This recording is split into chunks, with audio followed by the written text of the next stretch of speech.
Like, share, subscribe, leave a comment. Shout out to my new subscribers. Thank you for giving me a chance and opportunity. We will be doing a Christmas giveaway. I don't celebrate pagan holidays. Haven't in years. I'm Hebrew. But anyway,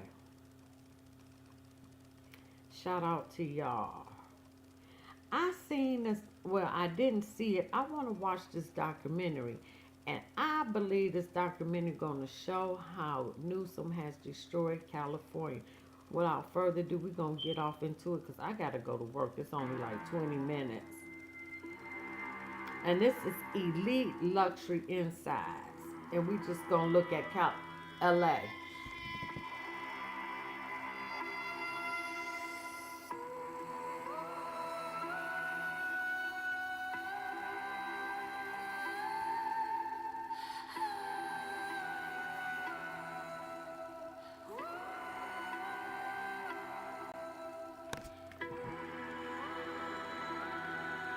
I was there in 2021, and I said I would never go back.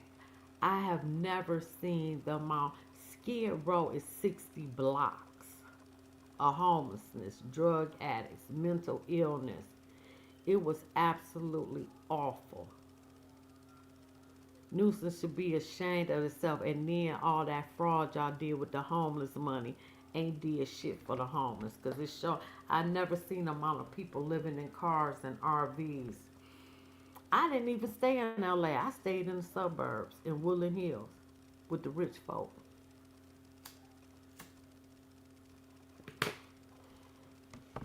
Cause my cousin told me, you better not stay in LA. Look at this shit. This is LA after dark.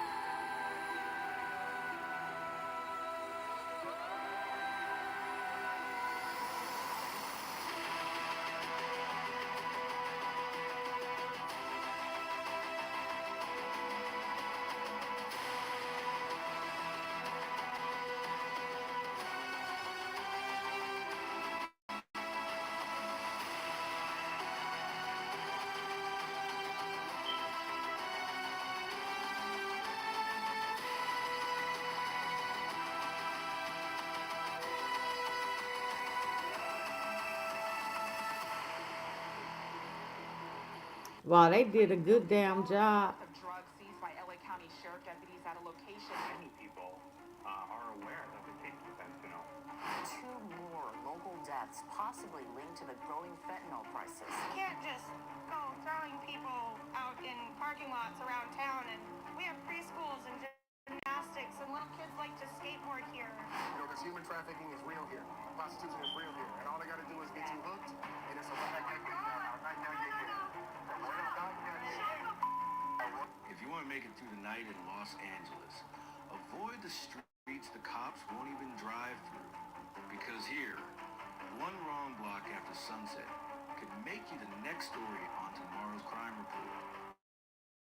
When daylight fades, Los Angeles stops being a city from postcards. The globe is replaced by shadows across cracked sidewalks and boarded up shops. From the gang-controlled corners of South Central to the crowded tents of Skid Row, the city wears a different face, harder, colder, and stripped of all its glamour. Behind the neon clubs are deals made in back rooms, where cash and drugs change hands without a word. Behind the glitter of Hollywood Boulevard are women trapped in a cycle that feeds the night economy. And in neighborhoods marked as no-go zones, the only law is survival for the people who live here and for those unlucky enough to wander in. In this documentary, we're taking you deep into the heart of Los Angeles after dark, not with red carpets and bright lights, but with unfiltered truth from the streets most people will never see. This is a story of the blocks where sirens are constant. Hope is rare. Like I said, when I went to California, my last trip in 2021, I said I would never come back. I have never seen the filth. They got Skid Row homeless is 60 blocks from downtown LA. Awful. Hollywood, the Star Walk of Fame, homeless. I said, what in the world? People living in car. Listen, they ain't never got to worry about me going there. Fuck LA. I'm just saying. I'm just saying. Now they moving in, homeless down in Beverly Hills, where the rich folk is. It is terrible. It is terrible. The only highlight of that trip was me seeing my cousin. She passed like a few months later. And me seeing Nipsey Hussle Memorial. I had a ball in the 60s on Crenshaw and Kloss and Flossin. I had a ball. Other than that, I said, y'all ain't got to worry about me. Mm-mm. It's terrible. And every sunrise feels like a small victory. By day, these streets look unremarkable. Faded shop fronts, cracked sidewalks, the hum of passing cars.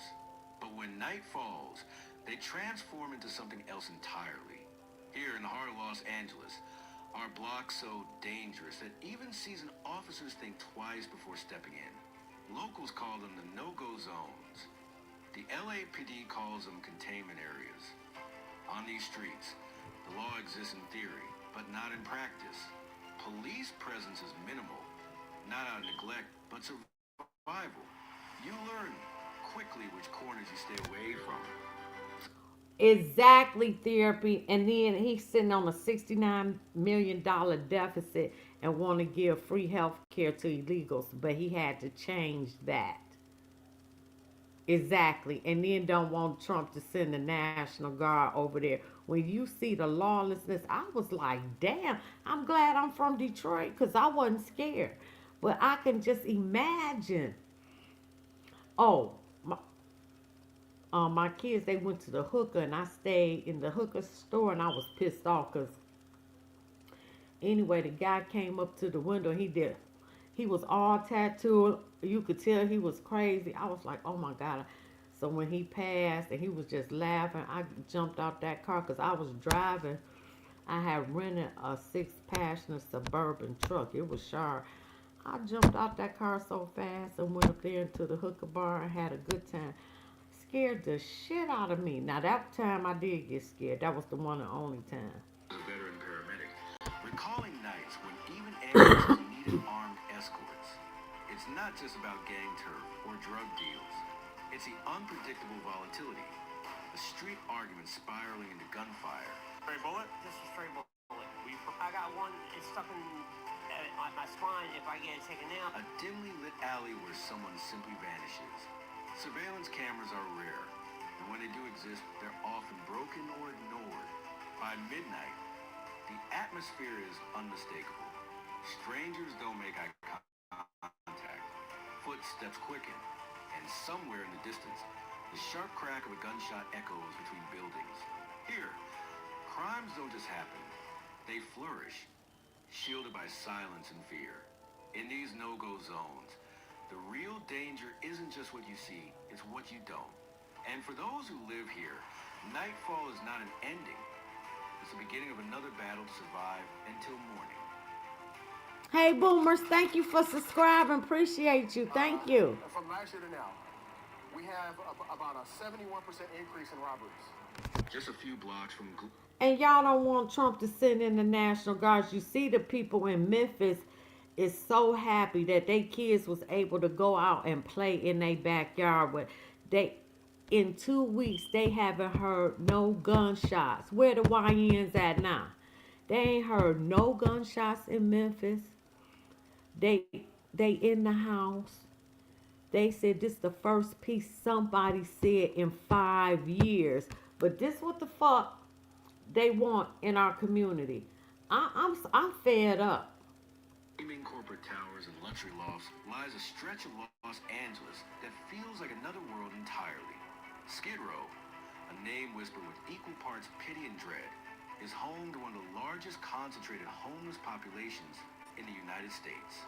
By day, the sidewalks are lined with tents, makeshift shelters, and people trying to carve out a fragile sense of normalcy. By night, it becomes something far more dangerous. Under the cover of darkness, the shadows between the tents grow deeper. Dealers slip between encampments, offering drugs that numb both pain and reality. Violence here is sudden, often unprovoked. A fight over a stolen blanket can escalate into a stabbing. An argument over a small debt can turn fatal. And don't borrow money from anybody. Once you borrow money from somebody out here, you are bought and paid for. And a place where trust is rare. Every stranger might be a threat. Police patrols pass through occasionally, but rarely linked. And I gotta say, the highlight of my trip was driving through Skid Row. I ain't never seen nothing like it. I was blown back 60 blocks. 60 blocks. Downtown LA. Nothing but homeless. I ain't never seen nothing like it. Residents describe a quiet understanding. Certain crimes won't be solved. Certain calls won't be answered. The unwritten rules are simple. Mind your own business, stay alert, and don't be caught outside after a certain hour. The smell of smoke, the flicker of fires in trash barrels, the faint hum of distant traffic. It all feels like a forgotten city within the city. Skid Row at night isn't just a place where people live. It's a place where survival itself is an unending test. Los Angeles is a city divided not just by freeways, but by invisible borders, lines drawn in blood and history. To outsiders, the streets may look the same. To those who live here, they are maps of allegiance and danger. This is gang country, and after nightfall, the rules change completely. The Crips, the Bloods, MS-13, their names have become infamous worldwide. But their power isn't just in numbers. It's in the deep-rooted control they hold over entire neighborhoods. Decades of conflict have etched these territories into the DNA of the city. Street signs, murals. Even the color of a shirt can determine whether you walk home or never make it back. At night, the atmosphere sharpens. Corner gatherings turn into strategy meetings. Cars roll slowly down narrow streets. Headlights cutting through the dark like searchlights. A single unfamiliar face can spark suspicion, and suspicion can quickly spiral into violence. Police intervention here is calculated. Sometimes delayed, sometimes absent altogether. Officers know that entering the wrong block without backup can ignite a firefight. Residents learn the boundaries early, often before they learn to read. For outsiders, these neighborhoods are invisible until news cameras arrive. For those within them, they are worlds with their own laws, leaders, and battles. And stepping across the wrong street after dark can be a fatal mistake. In the heart of Los Angeles, there are places where dialing 911 is more ritual than remedy. In these pockets of the city, emergency calls are met with long delays, or in some cases, no response at all. Officially, it's a matter of resources. Unofficially, it's a matter of survival for both the residents and the police themselves. When violence erupts in certain high-risk neighborhoods after dark, officers... I am, thank you. I hope you well too. Backup.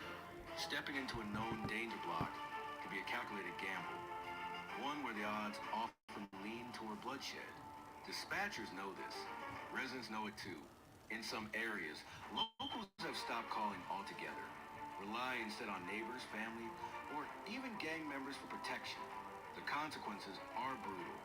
Assaults that go unreported. Murders discovered days later. A climate where law enforcement becomes a distant idea, not a presence.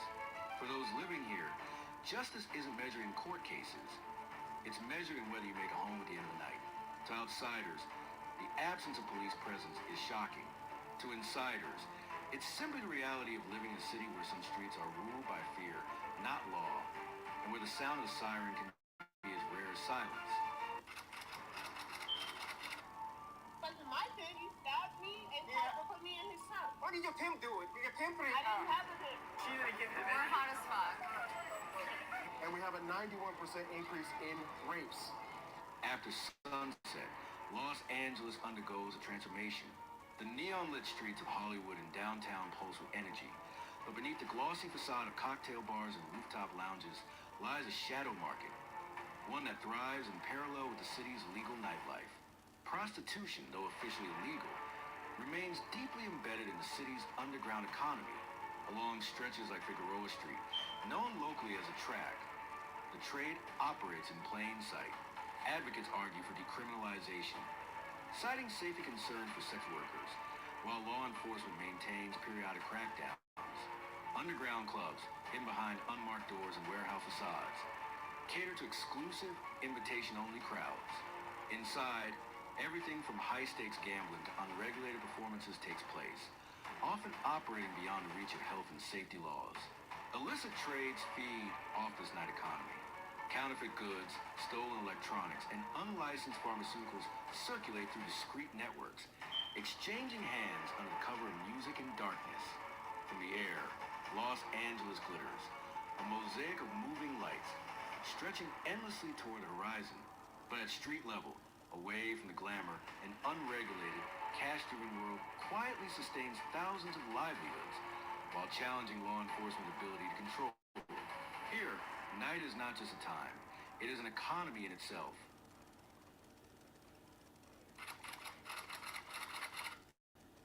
And here, I didn't even realize you were using fentanyl at the time. exactly. That sounds like The officer who was exposed to fentanyl is expected to be okay. Are people taking a lot of fentanyl here as well?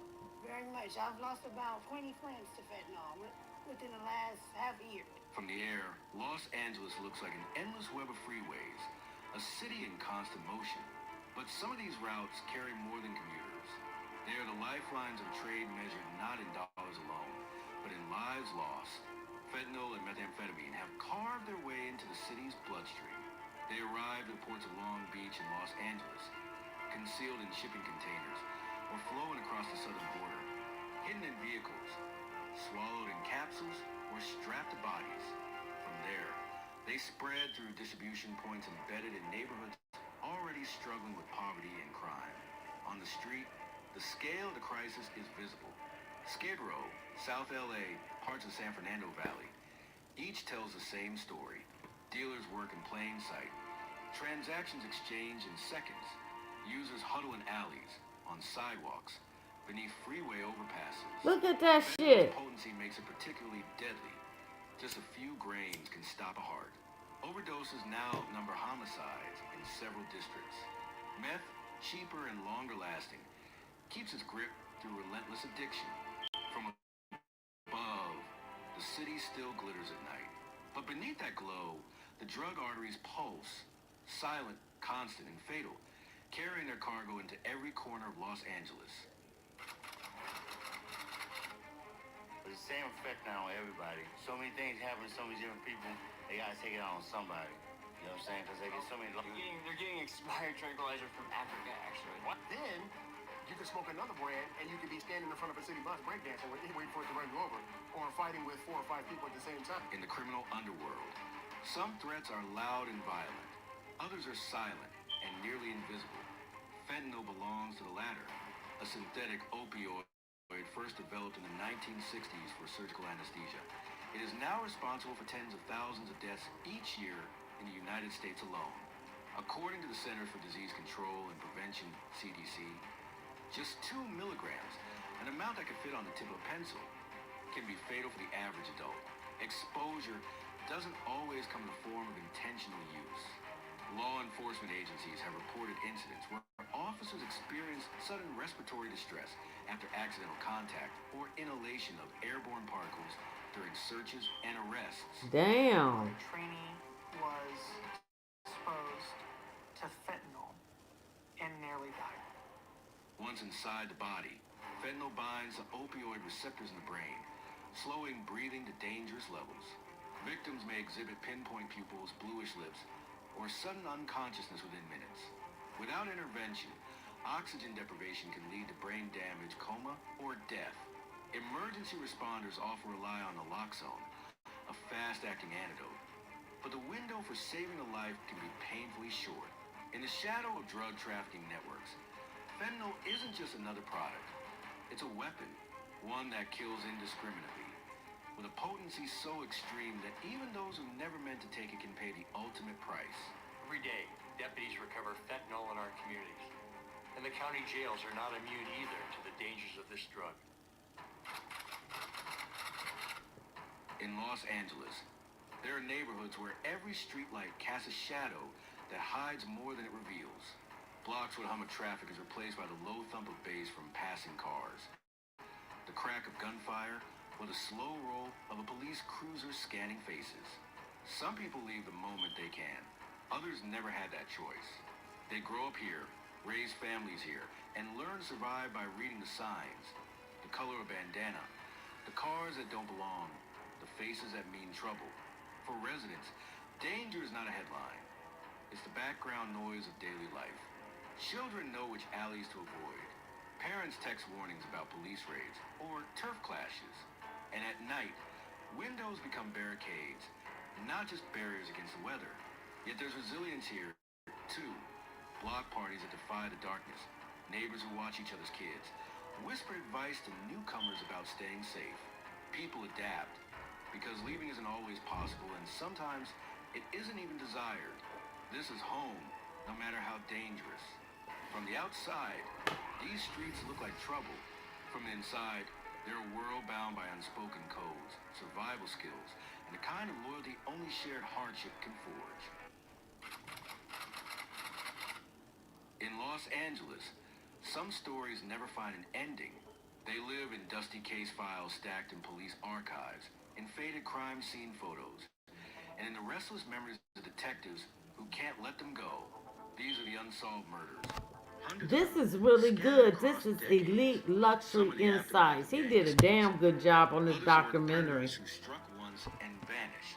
In certain neighborhoods, silence isn't just a choice, it's survival. Witnesses disappear, leads dry up, and the trail grows cold. Families wait for calls that never come, birthdays that never arrive, on anniversaries. Look at Nick Shirley. That was Nick Shirley. Others keep the grief locked away, unwilling to reopen wounds the city has already forgotten. From the air, the streets where these killings happen look unremarkable, ordinary blocks, homes, and intersections. But to those who know, they are coordinates of unfinished business. For the detectives still chasing answers, every unsolved case is a weight. They speak of them in fragments, unable to shake the what if that lingers long after they retire. And for Los Angeles itself, each unsolved murder is more than just a statistic. It's a question left hanging in the night air with no one to answer it. In most cities, covering the night beat means chasing stories. In Los Angeles, it can mean gambling with your life. Reporters who push beyond the safe zones often find themselves walking a razor's edge, a line between telling the truth and becoming part of the story. The moment they step into certain streets, the rules change. Out here, a camera can be mistaken for a weapon, a microphone for a threat. Some go undercover, blending into the crowd, hoping their press badge will mean something if things go bad. That's Others Nick Shirley. in the neighborhoods they cover, respected by some, resented by others. But when you start asking questions about gang business, unsolved murders, or police corruption, you become a target for more than just your editor's deadline. There are cases of journalists who vanished mid-assignment. Their last text to friends read like warnings. Something's off. I'll call when I'm out. Calls that never came. Police reports file them as missed. Colleagues whisper about retaliation. Families are left to wonder if their loved one stumbled into a random crime, or if someone decided their story would never see daylight. In Los Angeles, the truth isn't just dangerous. It's something people are willing to kill to keep buried. And sometimes, the ones digging it up are Look the at first to Nick disappear. Shirley. In Los Angeles, the line between law and lawlessness isn't always where it should be. Some seized darkest secrets aren't kept in back alleys, but in official files, sealed away from public view. There are whispers of protection rackets, businesses that pay to be left alone, gangs that operate with curious immunity, and cases that quietly vanish before they ever reach courtroom. Some blame overworked detectives. Others point higher, toward a chain of influence that climbs far beyond the streets. Officers accused of using their badge as a shield for criminal allies. City officials tied to donations that arrive in unmarked envelopes. Evidence lockers that just lose key pieces. And The federal government intends to charge me with crimes. These charges will be entirely false, based on lies. There's illegal campaign contributions from foreign donors and corporations. It's up to us to demand more from our leaders. Now, how he go to New York? Eric Adams in New York. How he go to New York? the kind of these stories surface, they're often buried under layers of denial. Press conferences promise investigations. Files are shuffled between departments until the Yeah, he did a good job, didn't he, But for those who Therapy? know the truth, the pattern is clear. The system protects itself first. In a city where crime can be organized and justice can be negotiated, the victims aren't just the ones who get caught in the crossfire. They're anyone who ever believed the truth would set them free. The future of Los Angeles at night is a question without a clear answer. Some see hope, new community programs, fresh investments, and voices demanding reform. Others see a city locked in a cycle too deep to break. The gangs adapt. The drug pipelines shift. The streets remain contested. The same corners that are dangerous today may be deadly tomorrow. Look at all that trash. Slowly into places where kids can play again. In LA, change That's the fact, Therapy. it's a patchwork. One block gentrifies. Another is abandoned. One neighborhood gets more patrols. Another gets none at all. For those who live here, the choice is often between leaving and fighting for what's left. And for the rest of the world, Los Angeles will continue to be both the fantasy and the warning. A city of red carpets and red tape, of dreams made and dreams stolen. The streets tomorrow will be shaped by decisions made in council chambers, by deals struck in shadows, and by the quiet resilience of people who refuse to give up. But as long as night falls over the city, the question will remain, will Los Angeles ever be safe after dark, or will the shadows always belong to someone else? That was good. But, and y'all don't want the National Guard. Y'all crazy as hell, but you want people to live unsafe in their neighborhoods. I'm just saying. I just thought that was a good documentary. Like, share, subscribe, leave a comment. Good night. I gotta go to bed.